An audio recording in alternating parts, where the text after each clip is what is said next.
Okay, I'll call this meeting of the Local Agency Formation Commission to order. It's 5:34.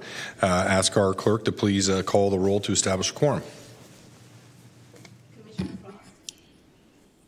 Here. Commissioner Jones? Here.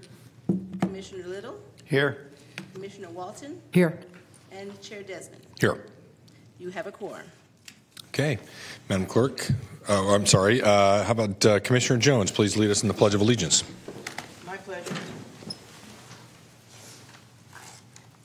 I pledge allegiance to the flag of the United States of America and to the republic for which it stands, one nation, under God, indivisible, with liberty and justice for all. Okay, thank you. I have no announcements. I'd ask our clerk to please read the statement about public comment. This meeting of the Local Formation Commission is cablecast live on Metro Cable 14, the local government affairs channel on Comcast, Consolidated Communications, and AT&T Universe cable systems. This meeting is closed captioned and live streamed at metro14live.saccounty.gov. Today's meeting replays Friday, April 5th at 2 p.m. on Channel 14. This meeting can also be viewed at youtube.com/MetroCable14. The Sacramento Local Agency Formation Commission fosters public engagement during the meeting and encourages public participation, civility, and use of courteous language. The board does not condone the use of profanity, vulgar language, gestures, or other inappropriate behavior, including personal attacks or threats directed towards any meeting participant. Each speaker will be given 2 minutes to make a public comment and are limited to making one comment per on-agenda item. Please be mindful of the public comment procedures to avoid being interrupted or disconnected while making your comment. To make a comment in person, please fill out a speaker request form and hand it to the clerk's staff. The chairperson will open public comments for each off-agenda item and direct the clerk to call the name of each speaker. When the clerk calls your name, please come to the podium and make your comment. If a speaker is unavailable to make a comment prior to the closing of public comments, the speaker waives their request to speak and the clerk will file the speaker request form in the record. The clerk will manage the timer and allow each speaker 2 minutes to make a comment. To make a public comment by phone, we're not doing it anymore, you may send a written comment by email to boardclerk@saccounty.gov. Your comment will be noted and routed to the board and filed in the record. If you need an accommodation pursuant to the Americans with Disabilities Act or for medical or other reasons, please see clerk staff for assistance or contact the clerk's office at 916-874-5451 or by email at boardclerk@saccounty.gov. Thank you in advance for your courtesy and understanding of the meeting procedures. Also, for the record, let it reflect that Commissioner Kaplan will be absent for this meeting. For some reason, my mic is not turning on. Mine too. I was just kind of... Oh, there it's on. Oh, there it goes. All right. Okay. Thank you, Madam Clerk. With that, we'll go. Please call our first item. A public comment. The public is encouraged to address the commission concerning any matter not on the agenda. Public comments are limited to 3 minutes. The commission is prohibited from discussing or taking any action on any item not appearing on the posted agenda. And so far, we have no public comment. Okay. Then we will move on to the next item, our consent calendar. Item number 1 is the public is encouraged to address the commission concerning any... Oh, next one. Consent calendar. Oh, approve consent calendar items 2 through 4. Thank you. Very good. Okay. Mr. Chair, I so move. Consent approval. Second. We have a motion by Commissioner Jones and a second by Commissioner Frost. Any other comments by board members? Seeing none. Any public comment on the consent calendar? We do not have any public comment. Okay. Then we have a motion and a second. Please vote. You may vote. Your vote is unanimous and the motion passes. Okay, thank you. That will bring us to item number 5. Item number 5 is public hearing to consider and adopt CEQA statutory exemption 15061B3 and the draft municipal service review and sphere of influence study for Carmichael Water District LAFCO project 2023-07. Okay, Mr. Enriquez. Mr. Chair, I'm going to toss this over to Crystal Heaney, who is your consultant who prepared the MSR.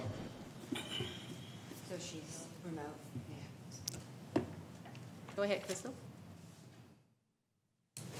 Crystal, you there? Metro Cable, could you please assist us with her presentation? There she go. Thank you. We can't hear you, Crystal. You might be on mute, Crystal. She's working on it. No. She's off mute. Maybe her speakers. Metro Cable, could we get assistance on the sound, please? About now. There you are. There we go. Thank you. Okay. My apologies. For some reason, my headset likes to switch microphones on me. So good evening, everyone, commissioners, staff, and any member of the public in attendance. Today, I will be presenting to you on the Carmichael Water District MSR SOI update. And I do have a presentation, so I will bring that up. PowerPoint slideshow. Says it's loading. There we go. Uh-oh.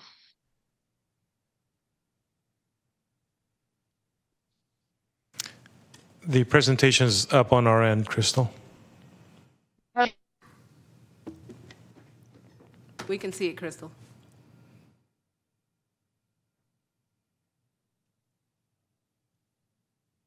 Technical difficulties. Metro Cable, could we get assistance with the presentation, please? One more time. Sure. There it is. Thank you. Okay. Now I think we're ready to rock and roll. All right. So Carmichael Water District MSR. These first few slides are very similar to what I presented last month. I kept them in here just for the record, but I will try to go through them fairly quickly. So a quick overview. We have our MSR SOI update purpose, the general process that we go through, and then I'll dive into the background of the district, including its formation, their current boundary, land use, and some selected demographics. After that, we'll talk about their services, which they provide water services only, and then their financial standing and determinations that were provided in the report. So this is just the code sections from the CKH Act regarding MSRs and sphere of influences. What it boils down to is that MSRs help to inform boundary decisions, and then the sphere of influence is the logical plan for where an agency intends to provide those services. So fun reading in the CKH Act if you'd like to learn more. Our overall MSR process, we start with data collection, so lots of background reports, mining their website, which the Carmichael Water District website is very nice, has a lot of information on there. We do create a administrative draft that we provide to the district, and they were able to review and provide comments on that for us. And then we'll open it up for public review period. This document was put out to the public last month. And so it's had an approximate 30-day review period. And then we bring it back based on any comments that we received, which for this one, we didn't receive any comments from the public. So it is similar to what was released last month. All right, so those are the quick intro slides. Diving into the district itself. So Carmichael Water District was formed in 1916 as the Carmichael Irrigation District. It is actually still an irrigation district. That is its principal law, but they went through a little bit of a rebranding to call it the Carmichael Water District to better reflect their provision of services to more urban uses and single-family homes and that sort of thing rather than irrigation of land. It encompasses about 8 square miles in the Carmichael area and along the river. Its land use is predominantly the low-density residential. It's about 84% low-density residential. There is also 11% of transit-oriented development, mostly along Fair Oaks Boulevard. Their 2020 population was reported to be about 41,000. They've got a growth rate right now of about 2.8%, and projecting out to 2030, that would give us a population in the area of just over 42,000. Based on this growth rate, the urban water management plan for the district estimates that there will be about 450 new multifamily units in the area and around 10 new single-family residential units by 2030. Similar to the prior MSR that we looked at for Sac Suburban, there are several census-designated places in the area that qualify as DUCs, and those are listed here: the Arden Arcade, Foothill Farms, McClellan Park, and North Highlands. And this is based off of the 2021 data from the American Community Survey. Here we have the current district boundary. It follows the river along its southeast border there, and then it follows generally, parcel lines, roadways along the rest of the boundary area. There are no proposed annexations or expansions of the sphere of influence at this time and likely into the foreseeable future because the district is bounded by other service providers in the area. So here we have the land use map, and this is under the Sacramento County land use designations. The light yellow is low density residential, so you can see that makes up quite a substantial portion of the district. The darker yellows are for medium and high density residential.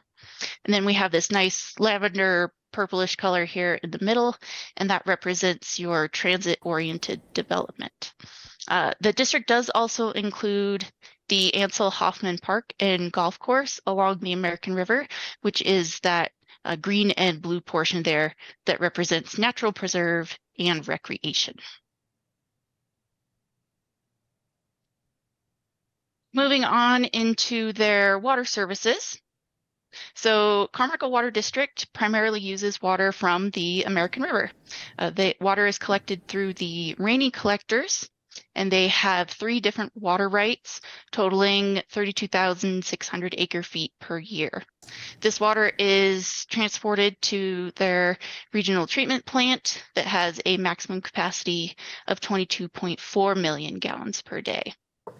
Previously, they also had an agreement with Aerojet for some reclaimed water from the cleanup efforts in that area, and that served the Ansel Hoffman Park. However, those operations did cease in 2021, and according to the district, it sounds like it probably won't start up again because there are other claims on that water from development closer to Aerojet. So the district also uses groundwater when needed, not a whole lot, but they do have 7 wells, 5 of which are active. They have a total production of 8.4 million gallons per day, and they do have additional wells planned for in the future. This is to help diversify their water sources and plan for any future droughts or curtailment of their water rights, which hopefully doesn't happen, but it's good to plan for any future outcomes. In 2020, their total water demand was just over 9,000 acre-feet for the year. And that is well below what their current water rights are, but on the planet, actual water in the system could vary greatly from what is actually permitted. So it is good to plan, again, for future outcomes. The bulk of their water use, not surprisingly, is single-family residential at about 62%. And they also reported a system loss of 990 acre-feet in 2020, or about 11% of their overall usage. Since they don't use groundwater a whole lot. They don't have a whole lot of concern for the different contaminations in the area, and the district has reported that their water is of good quality, and they're not overly concerned about the different contamination plumes, like for PCE or PFAS or other contaminants that some other districts that rely solely on groundwater have to deal with on a regular basis. The financial standing for the district is looking good. They have been increasing their overall net position from year to year. Their budgets are adopted annually, and that should say fiscal year instead of calendar year, so my apologies for that typo. But yes, they are adopted annually on the fiscal year. They're primarily funded by their fees for services, so that includes water consumption, additional water service charges, connection fees, any extra work that is requested by customers. And then they also seek out active grant funding sources. So they try to pull in that grant funding to help improve their system on a regular basis. They do have several long-term liabilities, including some certificates of participation and other post-employment benefits.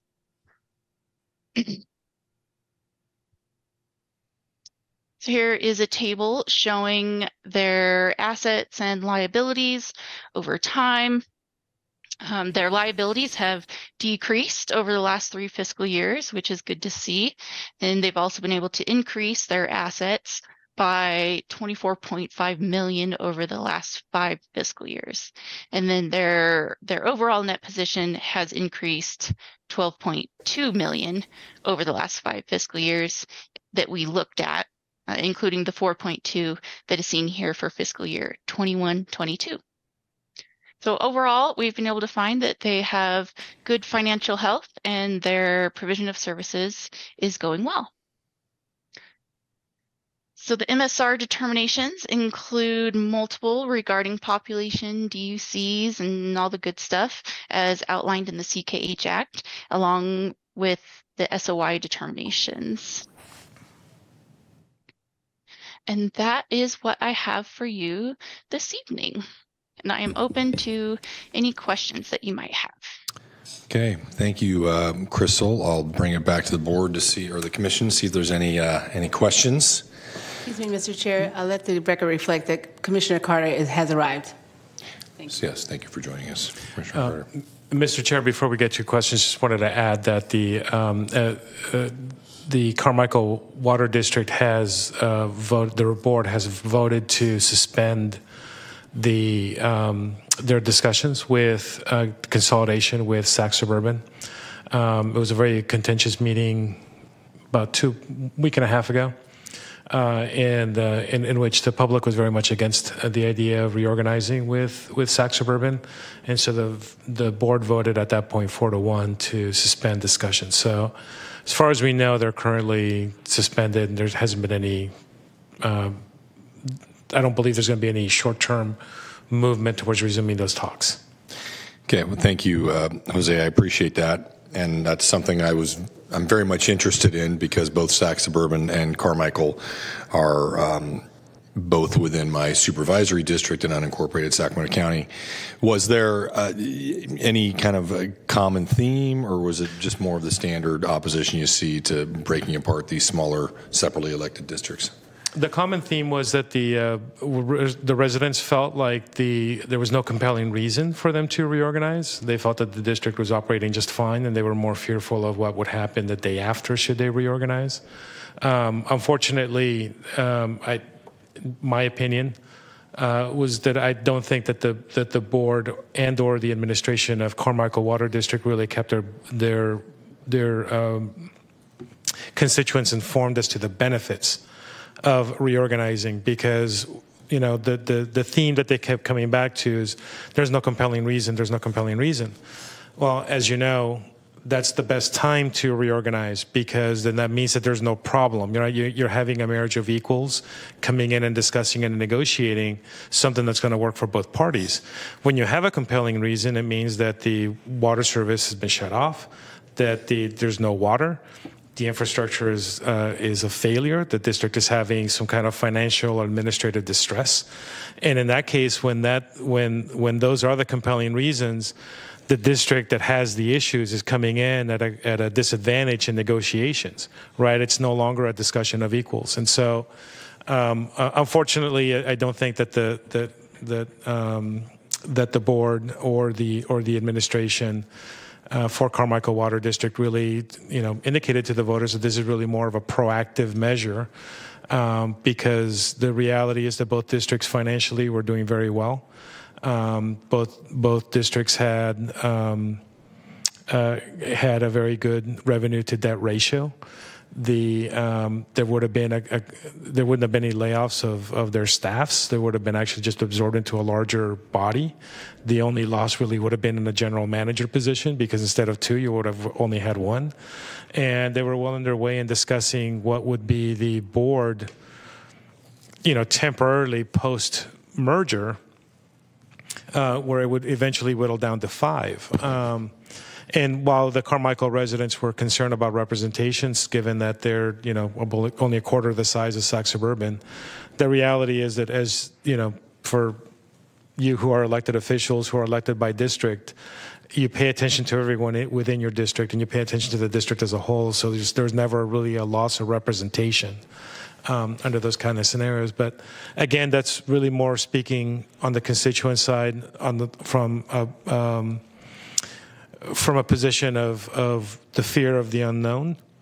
And whenever you don't keep constituents abreast of what it means, that fear, basically the instinctive nature, and this is just human nature, that is no.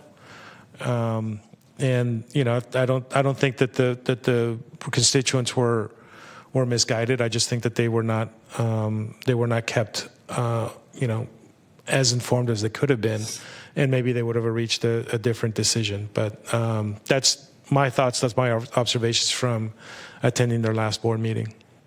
And I think, Crystal, you put it very well when I informed you of that it looked like it was Carmichael was going to pause discussions. You said something along the lines of, that's to be expected when you have 2 boards or when you have 2 districts that are in well position, right? You said something along those lines, which is true.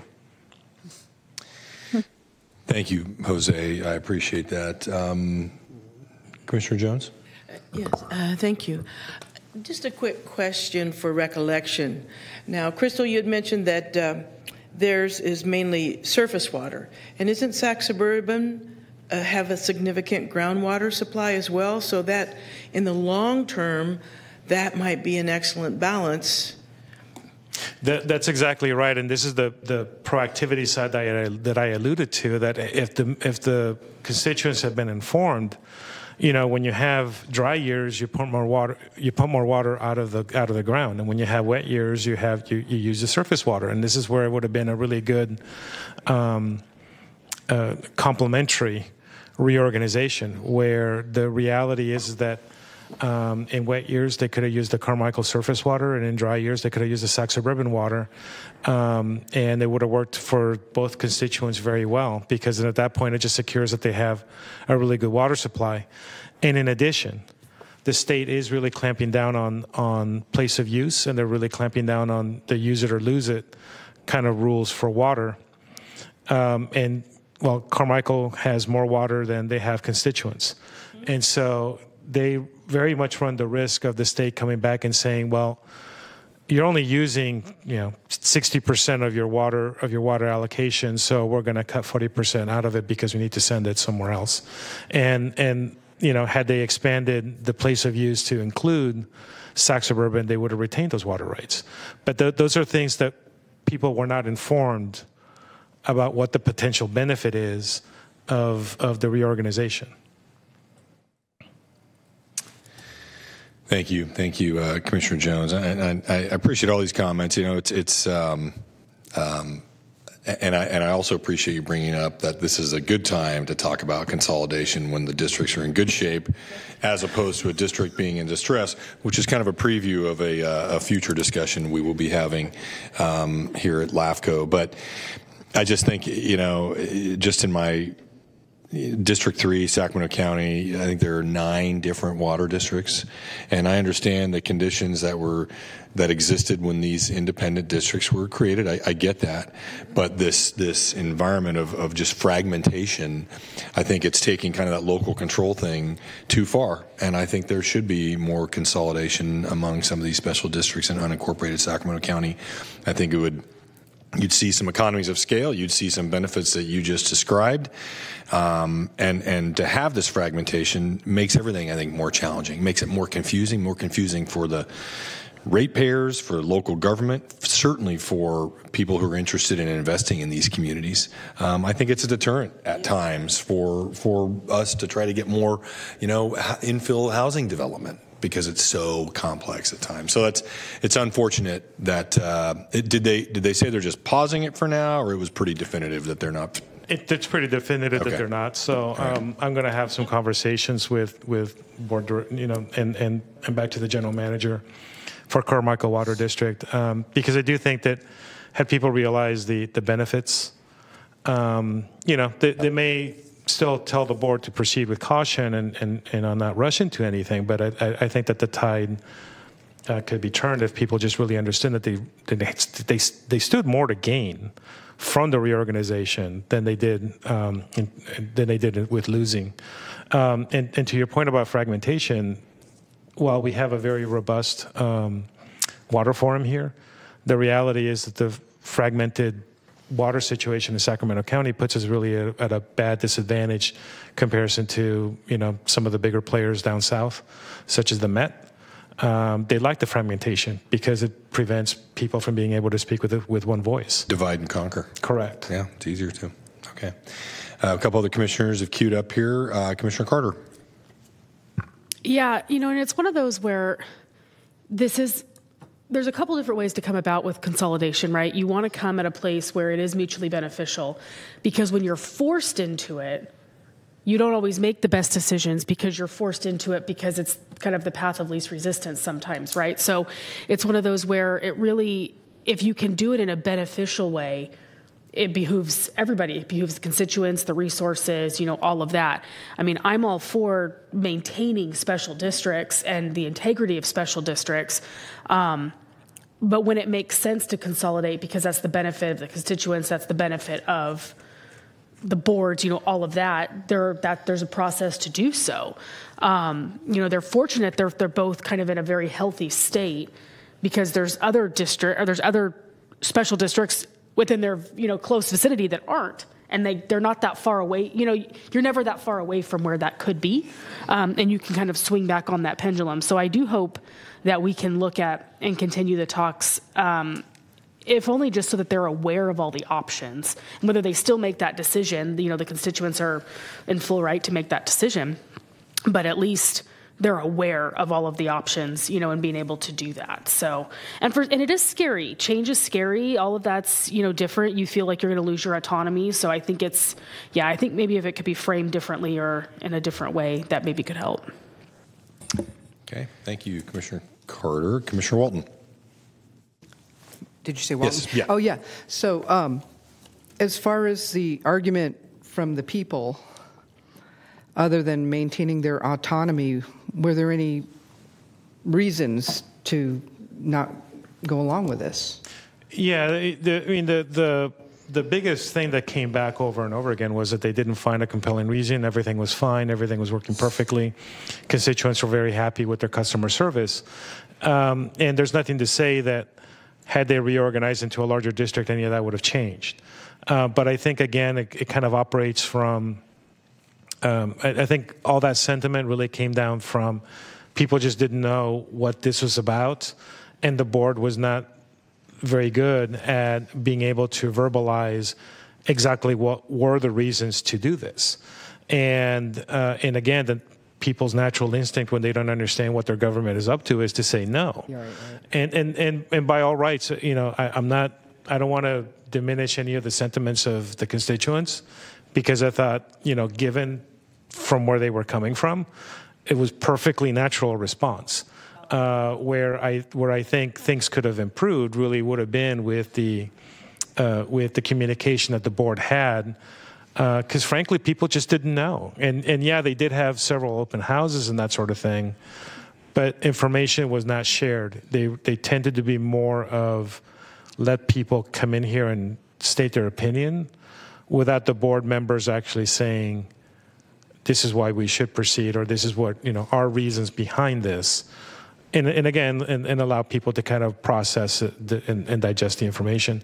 There was one director who had a PowerPoint presentation right at the end, and he provided it where he illustrated his reasons for supporting the reorganization. But this is like at the 1 yard line, right? They were ready to vote at that point, and several constituents said, I wish we would have heard that at the beginning. Why are we hearing this now? Right. But by then the tide was already turned, and the sentiment really among everybody who was in the room, and it was a packed room, was that, no, stop this. Stop. We don't see where it benefits us. And again, I don't blame them if, right. Especially where if they they're were. already feeling it's a surprise. If they're feeling it's a surprise and they're blindsided, then you're already kind of fighting a losing battle. Exactly. Yeah. Exactly. Okay. Well, thank you, Jose. I appreciate that. I did have a question. Commissioner Jones. No, go ahead. No, please. Chair. I'll have the last word. I'm the chair. That's fine. Yes, sir. Thank you very much. About over 10 years ago, didn't Carmichael get a sizable concession from Aerojet and was able to put in a large pipe for delivery of water? Yes, Crystal, do you know the exact year? Oh, you're on mute. Actually, the reason I know is because we had one of the board of directors as a special district representative here on the LAFCO board. Mm-hmm. And that contributed to a very healthy status for Carmichael Water. A one-time big influx of, a very legitimate, very well-deserved financial gain. And that could have, well, anyway, that was a one-time thing. Mm-hmm. And again, what we're looking for is long range, 5 or 10 years, for sustained revenue. Again, just more future than just tomorrow. Thank you. Yeah, good point. I think there was a mention about that somewhere in the staff report.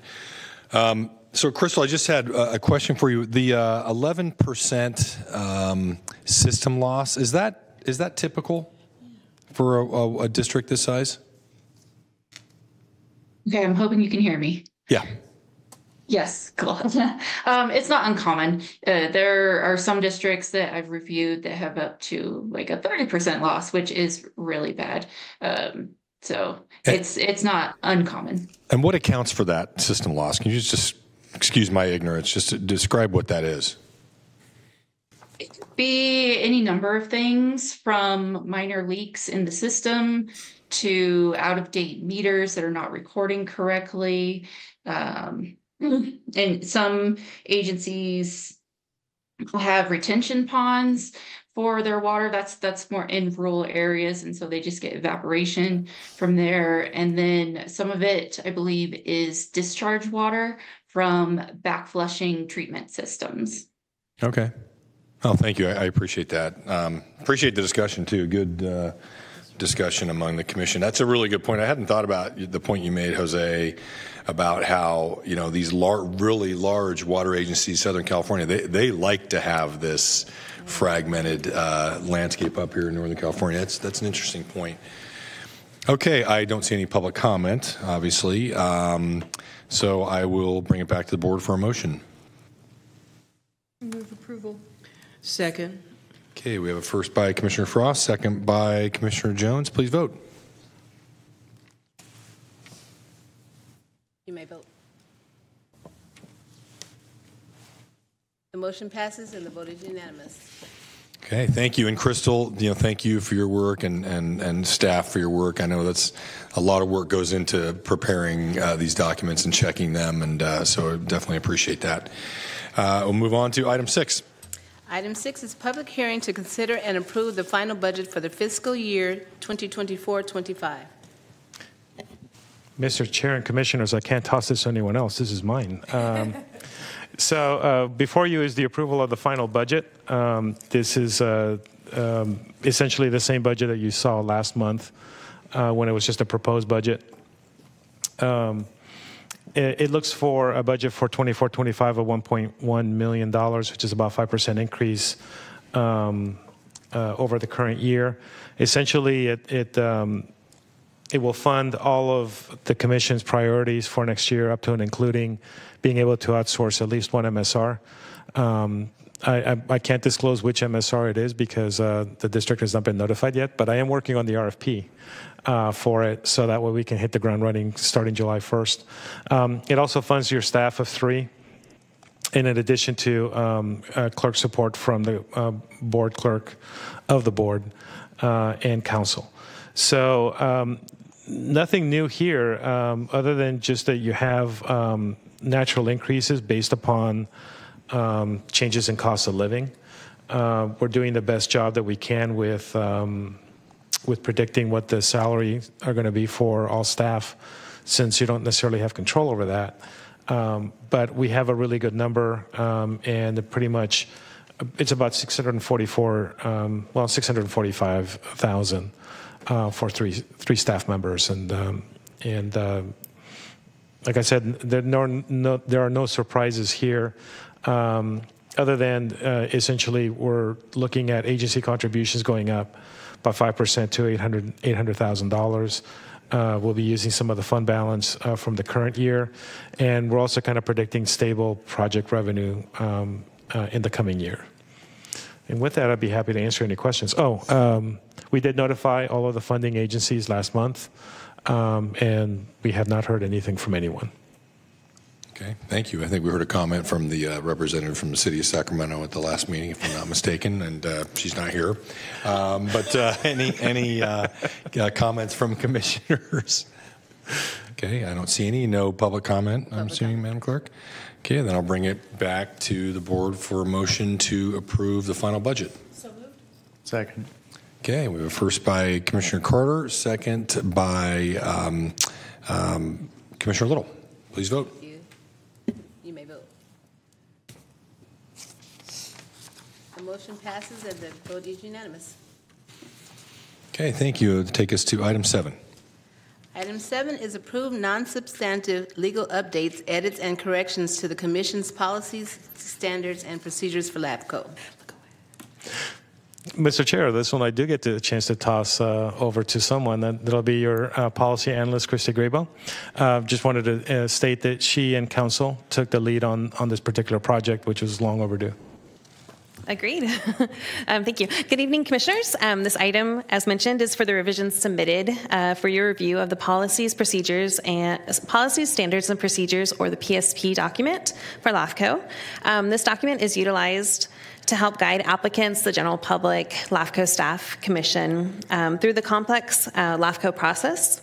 As you know, Cortese Knox Hertzberg, or CKH, is our governing document. However, that's applied to all LAFCOs within the state, and the state is quite diverse. So we use this policy procedure document as a way to cater and fill in the gray areas of CKH and cater to the applicable county, so our county.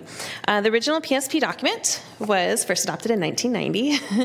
It had amendments in 1993, so it was time to make some minor amendments. 2 years ago, as mentioned, it was with assistance from council that we took this typewritten document and put it into Word.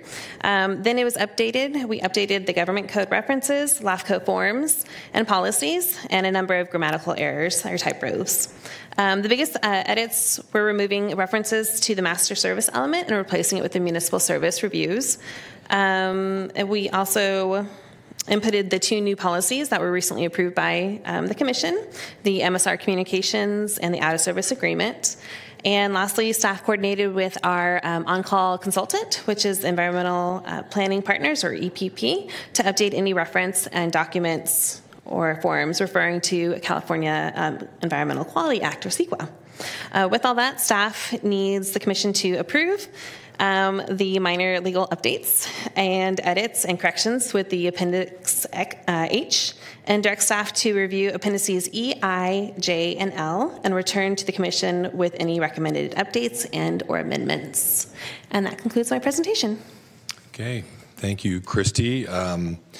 Any commissioners with questions or comments? Commissioner Jones. Thank you, Mr. Chair.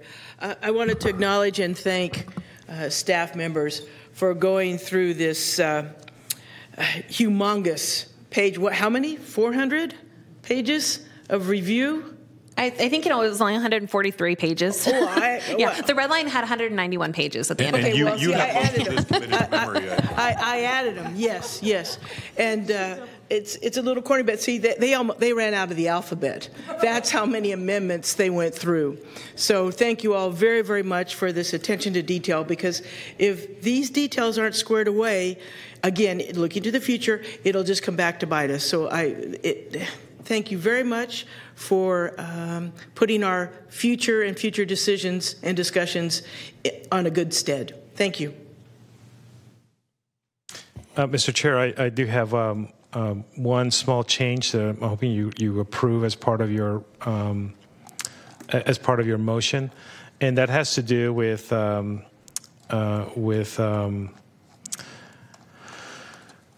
if I can find it. Give me a second, please.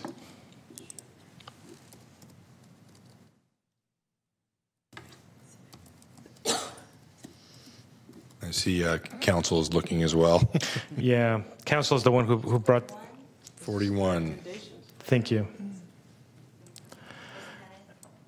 Yeah, basically there's a section on page 41. It is section 6A. It's the bottom of the page, section 42, page 42 actually. 6A, this is the way that the language reads. A CEQA document completed on the project subject to LAFCO review shall contain a discussion of the following environmental topics that are required by Cortese-Knox Act. A, environmental justice with respect to persons and communities existing in the area to be affected by the proposed project. B, agriculture, including an evaluation pursuant to the significant standards set forth in Cortese-Knox Act. And C, open space as defined by the California Government Code 65-560 through 65-570. Staff is going to request that you remove A, which relates to environmental justice. That's not a CEQA-related statement. That it's something that's required under Cortese-Knox, but not required under CEQA. So the change to staff's recommendation would be to strike out A, 6A from page 42 of your red line. Okay, I appreciate that. I don't see any public comments, so I will make a motion to approve the changes with that removal of item 6A on page 42. I'll second it. You may vote.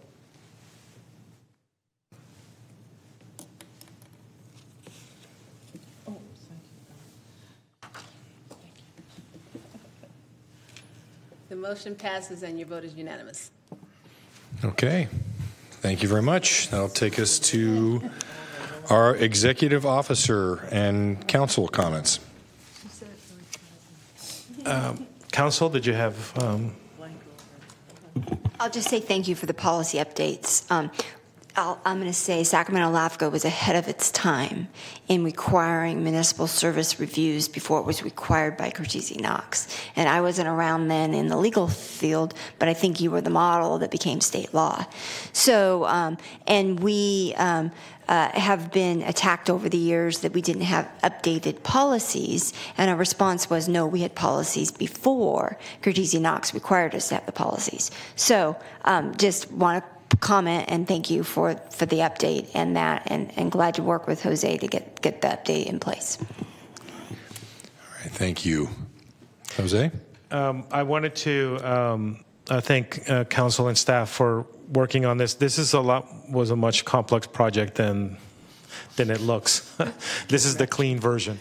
of everything. There was a lot of meetings that took place and a lot of discussions, and I also want to extend, in addition to thanks to council and to staff, was also Bob Klusner from EPP, our environmental consultant, who helped us out a lot with the CEQA portion. So this is a Herculean task, and I thank all parties who were involved in doing it.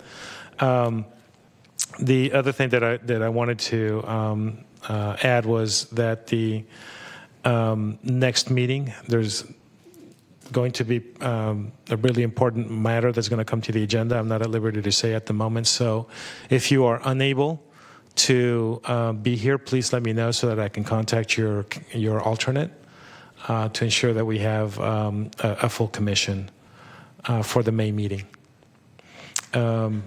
And once we get these cleaned up items, with an ominous warning, once we get these cleaned up items, we will send you a copy of the policies and procedures, so you can update your flash drive that you received last month. So. Well, that's pretty exciting. Who's gonna want to miss that next year? Yeah. I won't end with muaha, but kind of feel like I should. Thank you, Jose. And I'll bring it back to the commissioners for any comments. Seeing none, and we have no further business. It is 6:19, and we are adjourned. Thank you. All right, record time.